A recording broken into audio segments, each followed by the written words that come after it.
Bien, retomamos entonces. Eh, vamos a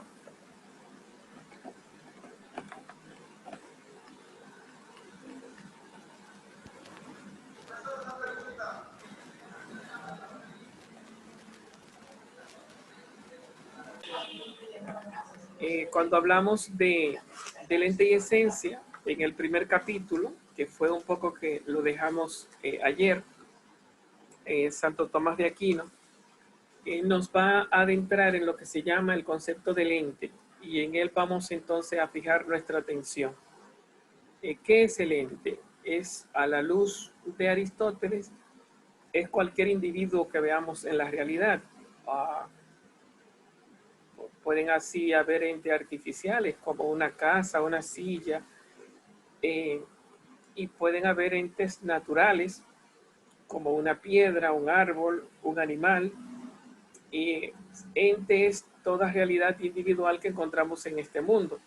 Entonces, Aristóteles tiene una forma de entender el ente, pero con Tomás, recuerden que ubicamos esos términos en un contexto noxiológico, en un contexto epistémico. ¿Qué es el ente?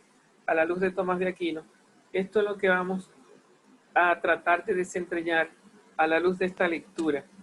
En el capítulo primero, en el número 1, nos dice Tomás, debe saberse que, como dice el filósofo en Santo Tomás de Aquino es Aristóteles, ¿no? Tomás de Aquino, cuando dice el comentador, está hablando de Averroes. Averroes es el comentador de Aristóteles. Y cuando Tomás de Aquino dice el filósofo, se está refiriendo a Aristóteles, lo cual también es una forma de reconocerlo como aquel que tiene y hace filosofía. Bien.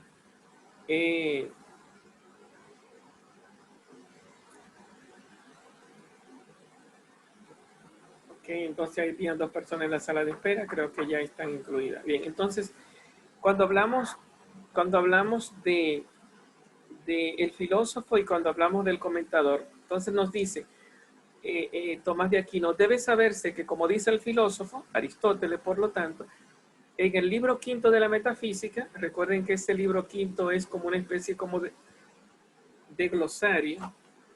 Me disculpan que aquí me dice que la batería se está agotando, parece que está mal conectada. ¿Me dan un minutito?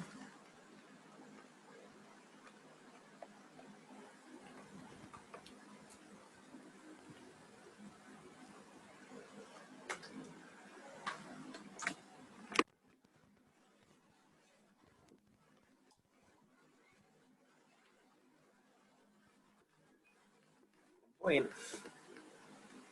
estamos otra vez entonces.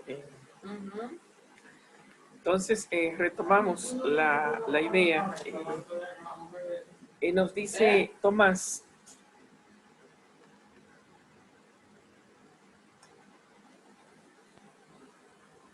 bueno, no sé si alguno me recuerda entonces la idea que estábamos señalando, que se me escapó, como decimos, dicen los muchachos, que esto es en vivo.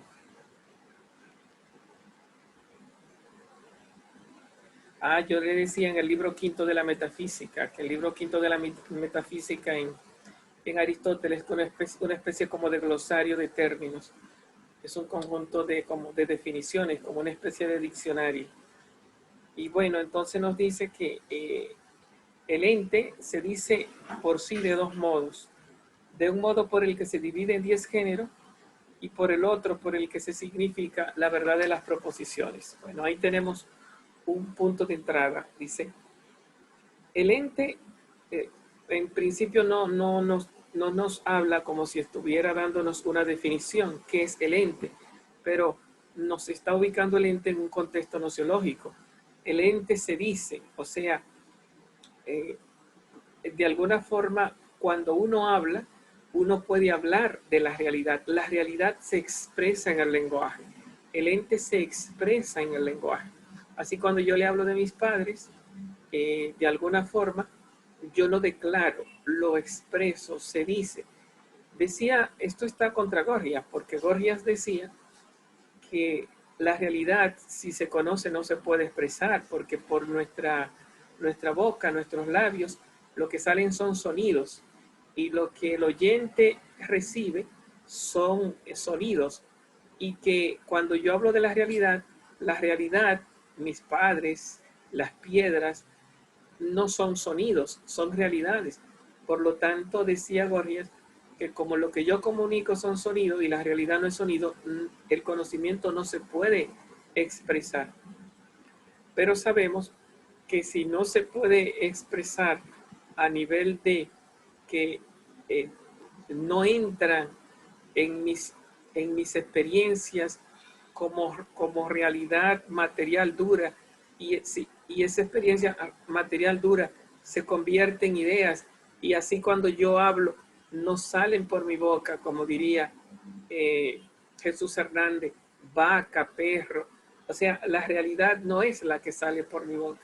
Lo que sale son sonidos, palabras, y de alguna forma, si tú no conoces el idioma o el lenguaje, no puedes entender de lo que yo estoy hablando. En otras palabras, sale un lenguaje semiótico que me significa unas ideas, y unas ideas que me significan una realidad, ya sea vivencialmente experimentada o no vivencialmente experimentada. Entonces, la, eh, hablamos, la realidad se expresa en el lenguaje, digamos, de forma semiótica, de forma referencial. No es una realidad, por eso le llamamos noxiológica, no es una realidad física. Cuando hablamos de realidad noxiológica, la realidad dura, mis padres, los entes, están mediados por las experiencias y por las ideas. Por eso hablamos de noxiología, porque si yo te traigo a mis padres, ya no estoy hablándote de ellos, sino presentándotela. Pero cuando estoy noxiológicamente hablando de ellos, estoy representándotelo, llevándolo a través de mis ideas y recuerdos, lo llevo a un espacio de asignación. Ensancho ese espacio de realidad de frente a ti que está como oyente. Decía Mateo Andrés que si tú, por ejemplo, quieres comprar 10 vacas, tú no tienes que ir al dueño, donde el dueño de la vaca con las 10 vacas y señalarle las vacas. No, o sea, tú bien puedes decir que quiero 10 vacas y saben de qué vacas están hablando. La realidad no tiene que ser traída físicamente, puede ser traída noxiológicamente, epistémicamente, y cuando decimos noxiológicamente, mediada por experiencias y ideas y conceptos expresada en el lenguaje, semióticamente significada en el lenguaje, en lengua o idioma, como solemos decir. Todo esto no convierte el conocimiento en una realidad compleja. Se necesita un lenguaje compartido, se necesita una cultura compartida donde se nos transmiten lo que es las ideas y las experiencias de los demás, y se necesita un espacio compartido que es el mundo en el que nosotros vivimos y el mundo al que hacemos referencia cuando hablamos de conocimiento. Bueno, entonces nos dice Tomás que el ente se dice de dos modos. Un modo por el cual se expresa se divide en 10 géneros. Es sumamente interesante, ¿no? Es volver a Aristóteles. Aristóteles nos habla de las 10 categorías, los 10 géneros. Un ente es una piedra, una vaca, un árbol, una silla, una persona. Y para yo, decía Aristóteles, el ente se dice de muchas maneras. Para yo referirme a un ente, puedo decirlo de muchas formas. Por ejemplo, si va a hablar de Sócrates, ¿qué es Sócrates? Tú puedes decir el maestro de Platón, puede hablar del mártir de Grecia, en tanto que bebió la cicuta y lo mataron, puede hablar de el esposo de Santipa. Entonces, puede, o el filósofo de quien Nietzsche habla como el filósofo feo. Todo esto son de alguna forma, hoy diríamos perífrasis, pero son formas de referirnos al ser de Sócrates. ¿Cuál es la verdad de Sócrates? Ser griego, ser filósofo, ser maestro de Platón, ser esposo de Santipa. ¿Cuál es la verdad? Todas estas notas referenciales son verdades porque lo que uno dice está garantizado por la realidad en la mismidad existencial de Sócrates. Es a no ser que haya un fallo y una no correspondencia. Si yo digo que Sócrates es un filósofo dominicano, por más que yo me lo crea, como no hay dominicanidad en la persona de Sócrates ni en su historia, pues por lo tanto no hay correspondencia entre lo que yo digo y lo que es la realidad. Pero la realidad no es una realidad nunca con, digamos, con una sola nota. Yo nunca encuentro una cosa en este mundo que se reduzca a una sola nota. Eso es imposible. Tú dices una piedra, sí, pero la piedra además de piedra es dura. Además de dura, está en, qué sé yo, en Santo Domingo. Además de estar en Santo Domingo, tiene tantas libras. Además de tanta libra, tiene tanto gramo de masa. Y cada verdad es diferente. No es lo mismo el peso que la masa que la edad que el tamaño que lo que tiene de piedra. Y así se podrían ir encontrando notas, verdades, decires que están en la piedra, por lo cual todos esos decires, todo lo que yo puedo predicar, se clasifica a la luz de Aristóteles en 10 géneros o en 10 categorías. Es lo que nos está diciendo aquí Tomás. El ente se dice de muchas maneras y esa muchas maneras es lo que Tomás nos dice. El ente de primer modo es aquel que se dice según 10 géneros o 10 categorías. ¿Cuál es ese ente? Decíamos Sócrates, pero es Pedro, es Juan, es cada uno de ustedes, soy yo, es cada una de las cosas de este mundo. Todos los entes son decibles, son expresables en 10 categorías. Recuerden que cada una de esas categorías se puede multiplicar en muchas otras. Decir aquí 10 es decir una especie como de clasificación de los predicados. Aún y podamos decir que los entes son aquellos que se expresan en 10 categorías, tú puedes decir, y si un ente se dice de muchas maneras, ¿acaso no se puede decir de una sola manera? Bueno, tú lo puedes decir de una manera, pero una manera no agota las otras, sino que esa manera es simplemente una entre otras. Decir yo de una piedra que es una piedra, tráeme la piedra, no le quita que tenga peso, dureza, edad, tamaño, etc.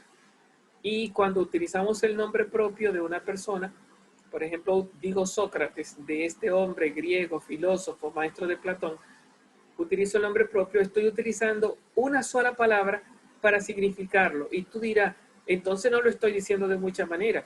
Pero es que si yo me quedo con la palabra Sócrates no estoy conociendo nada. O sea, necesito para saber quién es Sócrates, saber que es filósofo, saber que es griego, saber cuáles fueron sus frases famosas. En otras palabras, necesito no solamente el nombre, porque el nombre no me dice nada. Necesito la diversidad de información por la cual el ente se dice de muchas maneras. Y todas las informaciones, que es lo que me convierte en conocedor, por la cual yo puedo decir una realidad, de alguna forma, son como el conjunto de mediaciones la cual yo tengo y por la cual puedo declarar esa realidad.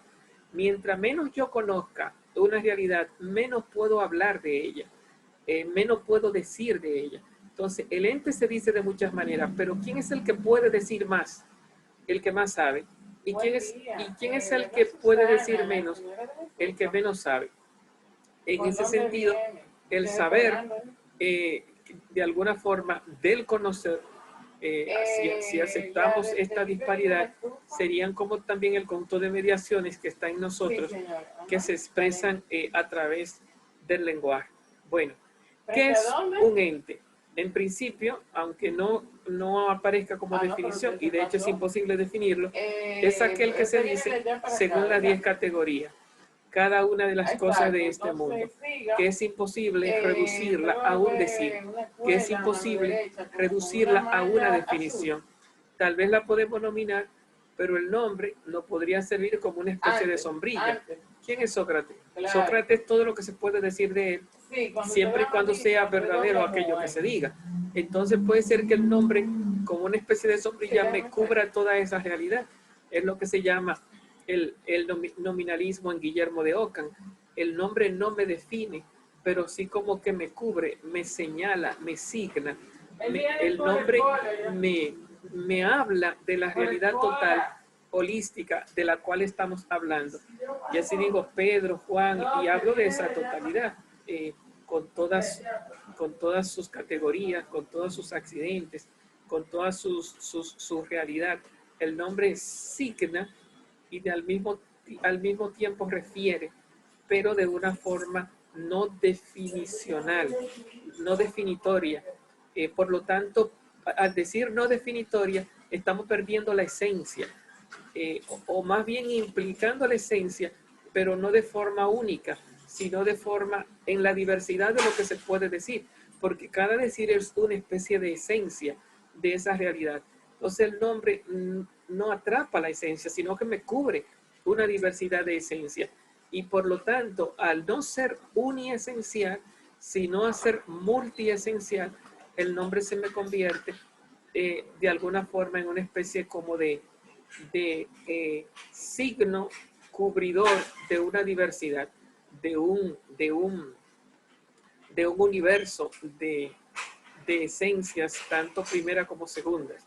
Entonces, el nombre propio es un signo de alguna forma imposible de definir por no tener esencialidad única, imposible de conceptualizar por no tener unidad en la forma, sino más bien es el ente. Se dice nominalmente de una manera, pero se dice definicionalmente de muchas maneras, porque ese decir nominal, por ejemplo Sócrates, cuando tú preguntas qué es, surgen una diversidad de seres definitorios cubierto por esa unidad nominal. Y bueno, esto no es mío. Realmente Aristóteles se maneja con dos formas de referencia respecto a un ente. Por un lado habla del nombre, que es lo que estamos explicando ahora, y por otro habla de la noción, que es cuando hablamos de la esencia o la definición. Entonces, nocionalmente hablando, Sócrates, tanto que Sócrates es indefinible, nominalmente hablando, Sócrates es referible. Puedo decir Sócrates refiriendo a un hombre, lo cual no significa que ya lo esté desglosando, definiendo, expresando. Lo estoy señalando, lo estoy signando. Un hombre de este mundo que es una diversidad. Y así no solamente Sócrates, repetimos, sino que todas las cosas que encontramos en este mundo estamos de frente digamos, a esa especie de misterio filosófico. Estamos de frente a una holisticidad indescifrable. Siempre que esto está de frente a una persona, está de frente a un mundo incapaz, imposible de reducirlo a una palabra. Tú lo nominaliza y lo señala, pero no lo esencializa, no lo determina, no lo explicita, sino más bien que te queda en el misterio inabordable de la totalidad que se expresa ante ti. Una piedra es un misterio filosófico. El filósofo se abre de frente a un objeto y le da el nombre piedra, pero sabe que la realidad de esta piedra frente a mí no se reduce a esa palabra. Es existencia, es forma, es materia, es cada una de sus implicaciones no solamente moleculares, históricas, composicionales, accidentales. Es un universo imposible de agotar. Decía Tomás de Aquino que la esencia de una hormiga no se puede descifrar y que nuestra vida es muy corta para poder agotar todas las verdades que están implicadas en una hormiga, en la esencia de una hormiga, entendida como la diversidad plenaria que hay en ella integrada. Me gusta mucho la frase de Gorgias cuando se habla del tema de Dios. Y dice Gorgias, el tema es muy oscuro, muy profundo y la vida es demasiado corta para descifrarlo y prefiere no trabajar el tema de Dios. Bueno, eso que dice de Gorgias se puede decir filosóficamente hablando de cualquier ente, una piedra, una vaca, una persona, el conocimiento tuyo de ti mismo. El tema es demasiado oscuro, profundo, y la vida demasiado corta para averiguarlo. Puede dedicarle toda una vida al conocimiento de un ente, y en la medida que lo vas conociendo, claro, desde él puede ir conociendo mucho más, porque no puede ir conociendo sin el cúmulo de experiencia que la humanidad te ha llevado a tener. Entonces, pero en la medida que va aprendiendo, lo que te va abriendo a un mundo infinito, a un mundo de cada vez más conocimiento, a un mundo de cada vez más aprendizaje. Mientras más sabe de matemática, más grande se hace el mundo de las matemáticas. Mientras más sabe de una persona, si no te cierras en el odio, en el creer que sabe, más grande se abre el universo de conocimiento de esa persona si entra a entender un ente. Más grande se hace el universo de conocimiento de ese ente. Así, el mundo en el que estamos sumergidos, que se reduce o más bien se clasifica en 10 categorías, el conjunto de decires, es un mundo infinito en su diversidad y por lo tanto imposible de cerrarlo en una definición o en una palabra definitoria o en una esencia o en una forma. Entonces, ¿la palabra de qué nos sirve? Para cubrirlo sin definirlo. Si miramos la palabra a nivel del nombre, al nivel de designación. Ahora, si viéramos la palabra al nivel de noción, entonces ya entraremos un poco en ello. Tendríamos que ir al nivel de la esencia, al nivel de la determinación. La esencia y la determinación en el mundo de la realidad de las cosas le llamamos determinaciones. Y en el mundo del pensamiento le llamamos definiciones, siguiendo la terminología un poco de Aristóteles. Bueno, el ente se dice de dos modos. Por un modo por el que se divide en 10 géneros. ¿Cuál es ese ente que se divide en 10 géneros? Cada una de las cosas que están en este mundo, que en tanto que entitativas son inatrapables, incontenibles, irreductibles al decir que expresamos.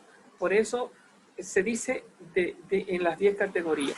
Y decir las 10 categorías es abrirse a todo lo que se puede decir sin agotar nunca, sin agotar nunca los decires posibles de esa realidad. La realidad es inagotable en lo que podemos aprender de ella, en lo que podemos decir de ella. Entonces, el ente se dice de un primer modo así, en 10 géneros, de forma indescifrable, de forma nominal, de forma indeterminada, de forma diversa. Entonces, ese es el primer modo. El otro modo es el que se significa por la verdad de la proposición. Entonces, el mundo que tenemos ante nosotros, que es inagotable a través del lenguaje filosófico, es real, es real. Es por eso se llama ente. La palabra ente viene de la palabra on, que significa en griego realidad. Entonces, el mundo que está frente a nosotros es la realidad, el mundo que compartimos, es el mundo de los seres reales. Pero también nos dice Tomás de aquello que se significa por la verdad de la proposición. ¿Qué significa esto? Dice la diferencia entre estos dos. A ver, ¿por qué hay que establecer una diferencia? Porque sigue habiendo verdad en la proposición cuando yo digo de este hombre griego, maestro de Platón, que se llama Sócrates, es verdad lo que estoy diciendo, hay verdad en la proposición.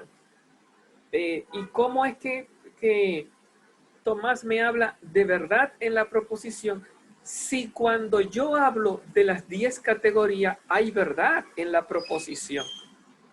Entonces aquí hay que, nos lo va a explicar ahora en lo que vamos a leer a continuación.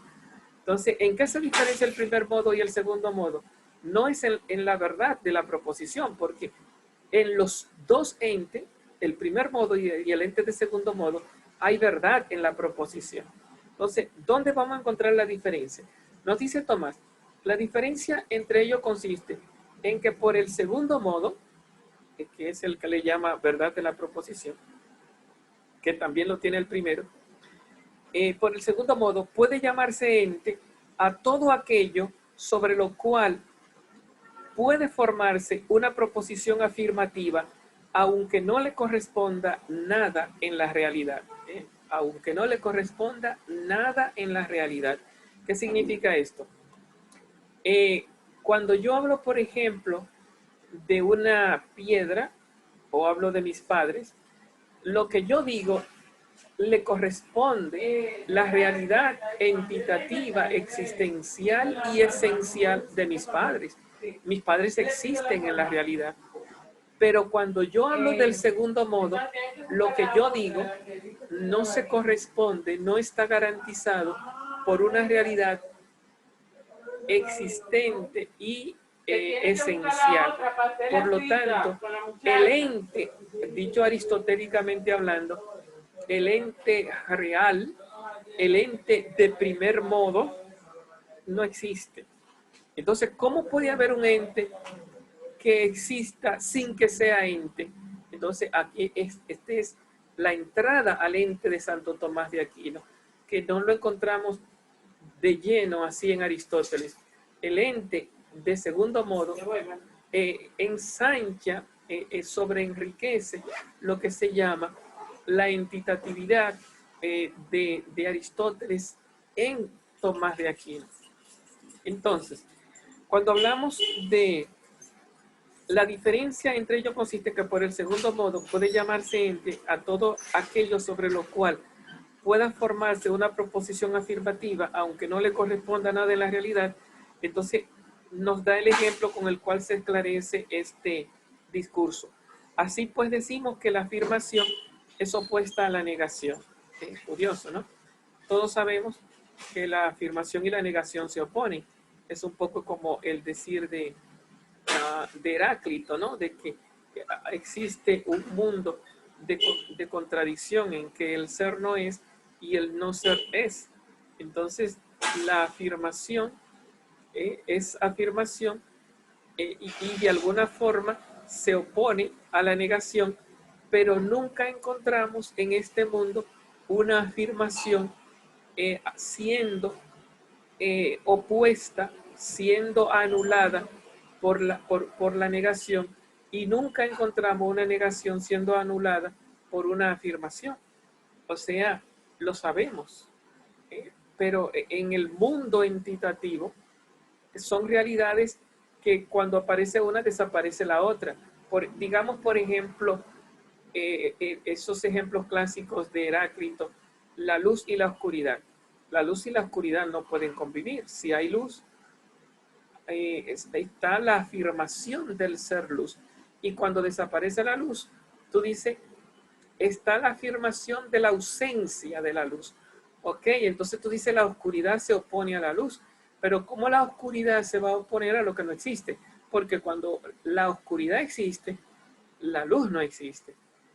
O el frío y el calor. Dice, el frío es la ausencia del calor. Pero ¿cómo el frío se va a oponer al calor si el calor no existe cuando existe el frío? ¿Y cómo la luz se va a oponer a la oscuridad si la oscuridad no existe cuando existe la luz? En otras palabras, no se pueden oponer unos con otros.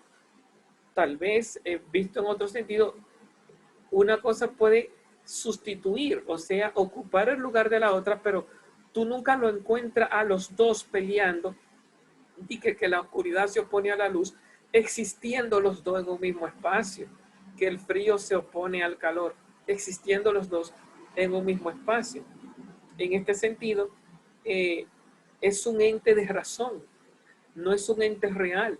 No encontramos el ser y el no ser dándose como una realidad positiva. Oh, mira, sí, aquí está luz y oscuridad en un mismo espacio. Míralo ahí. Y no, eso no es posible. La parte que tiene luz no es oscura y la parte que tiene oscuridad no está iluminada. Oh, mira ahí el frío y el calor luchando, ¿no? La parte que está fría no está caliente, la parte que está caliente no está fría. O sea, la realidad no pueden oponerse como una misma realidad.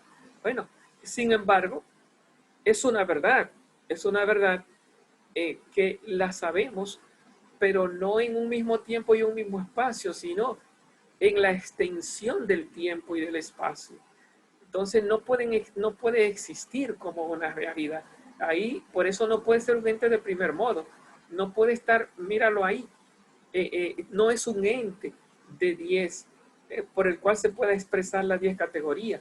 La oposición es un ente de alguna forma de razón, lo sabemos, y tiene que ver con la realidad, pero no con una realidad entitativa del primer modo, la cual expresamos con las 10 categorías. Hay verdad, y verdad significa que se corresponde con los hechos de este mundo, que se corresponde con este mundo, sin que en este mundo encontremos el ente. El otro ejemplo, también enriquecedor, es lo que le llama aquí Tomás la ceguera. Dice, la ceguera está en el ojo.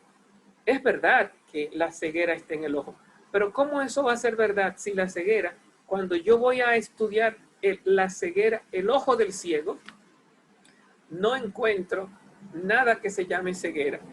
El ojo del ciego, eh, podríamos decir, el ojo de un muerto está ciego, no porque el ojo no sirva, sino porque la vista no existe. Entonces, un ciego eh, tiene el ojo, pero no ve. Entonces, ¿a qué le llamamos ceguera? A la ausencia de vista. Entonces, no encontramos la ceguera en el ojo, encontramos la ausencia de vista, que de alguna forma, al decir ausencia de vista, es volver a aquello que dice Tomás, de que la ausencia se opone a la presencia, de que la afirmación se opone a la negación. Es que no existen las dos cosas oponiéndose. Si hay ceguera,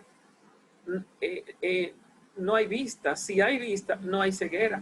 No existe la oposición de la ceguera y la vista. Y en el segundo caso, cuando aceptamos la realidad como ausencia, tampoco existe. No existe la ceguera. No existe la ausencia de Superman. Si yo digo que Superman no existe, es verdad, pero tú no puedes encontrarla. ¿Dónde existe la no existencia de Superman? Es absurdo. Lo más que podríamos decir, existe en todas partes. Mi casa está llena de la ausencia de Superman. ¿En cuál parte de la casa existe la ausencia de Superman? En toda parte del mundo. Entonces es absurdo. Decir en toda parte, como decía Gorgia, es decir en ninguna. Porque yo no puedo decir, ay, sí, mira aquí, la ausencia de Superman, mira un pedazo de ella. No, tú no lo puedes positivizar, no lo puedes sustancializar, dicho aristotélicamente hablando en el primer modo. No lo puede utilizar como un ente que se dice según las 10 categorías, según los 10 géneros. O sea, es una verdad referenciar con base en este mundo de cosas que han existido y que no existen. De ahí cuando hablamos de las negaciones y privaciones, tanto en el realismo tomista como aristotélico, estamos entonces hablando de este ente de segundo modo, verdades, verdades en la proposición, en correspondencia con la realidad de este mundo, sin que le corresponda el ente real, el ente llamado esencia y existencia. Entonces tú dices, ¿es un ente o no es un ente? Es un ente en el segundo modo, Y en el primer modo, no, en el primer modo no es ente. En el primer modo solo entendemos como ente aquello que tiene esencia y existencia. Además, Tomás de Aquino, la verdad de la proposición. Si fuera aristotélico, fuera aquello que tiene esencia y existencia sin considerar la verdad de la proposición. Entonces, ¿qué es un ente en Tomás de Aquino? Aquello que decimos con verdad y que existe en el mundo. Es un ente de primer modo. ¿Y qué es un ente en Tomás de Aquino? Aquello que aunque existe en nuestra verdad lingüística, no existe en la realidad, segundo modo de Tomás de Aquino. Bueno, muchachos, pues nos veremos entonces el próximo miércoles en la próxima clase porque ya el tiempo se nos ha agotado. Hasta la próxima. Adiós.